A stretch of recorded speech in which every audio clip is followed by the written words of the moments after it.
ચૂંટણી બાદ પણ ગુજરાતનું રાજકારણ હંમેશા ગરમાયેલું રહે છે। તેવામાં જૂનાગઢના વિસાવદરના આપના વિજેતા ભૂપત ભાયાણી ધારાસભ્ય પદેથી રાજીનામું આપ્યા બાદ તેઓ ભાજપમાં જોડાયા છે।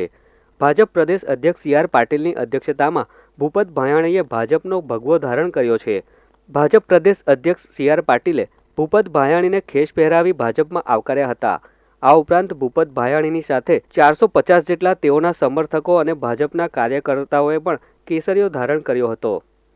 જો કે આમ આદમી પાર્ટીમાંથી રાજીનામું આપનાર ભૂપત ભાયાણી ભાજપમાં જોડાયા છે, પરંતુ તેમનું ધારાસભ્ય પદ રહી શકે નહીં અને વિસાવદર બેઠક પર પેટા ચૂંટણી યોજાશે। અહીં એ ઉલ્લેખનીય છે કે વર્ષ 2022ની વિધાનસભા ચૂંટણીમાં આમ આદમી પાર્ટીના 5 ઉમેદવારો જીતીને ધારાસભ્ય બન્યા હતા। તેમાંના ભૂપત ભાયાણી પણ એક હતા।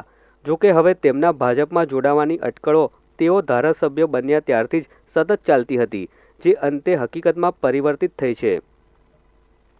ભારતીય જનતા પાર્ટીના કાર્યકર્તા નિસ્વાર્થ ભાવે કામ કરવા ટેવાયેલો છે। અમે પણ વિશ્વાસ રાખીને અમારામાં રહેલી ટેલેન્ટનો ઉપયોગ કરવો છે, જરૂર કરીશું, પણ ભરોસો રાખીને ચાલજો, સાથે ઉન્મેષતા એ રીતે કામ કરજો।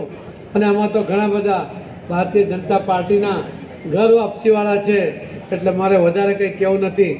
આવા સરસ કાર્યક્રમનું આયોજન કરીને બપોરનો ટાઈમ છે, છતાં આટલી બધી સંખ્યામાં આપ આવ્યા છો, એ જ બતાવે છે કે આપ સૌને મોદી સાહેબમાં વિશ્વાસ છે। તો મોદી સાહેબની ગેરંટી પર વિશ્વાસ કરીને આપણે દેશને મજબૂત કરીએ એવી આપની પ્રાર્થના સાથે ફરી બધાના સ્વાગત સાથે મારી વાતને વિરામ આપું છું। જય જય ગરીબ ગુજરાત, ભારત માતા કી।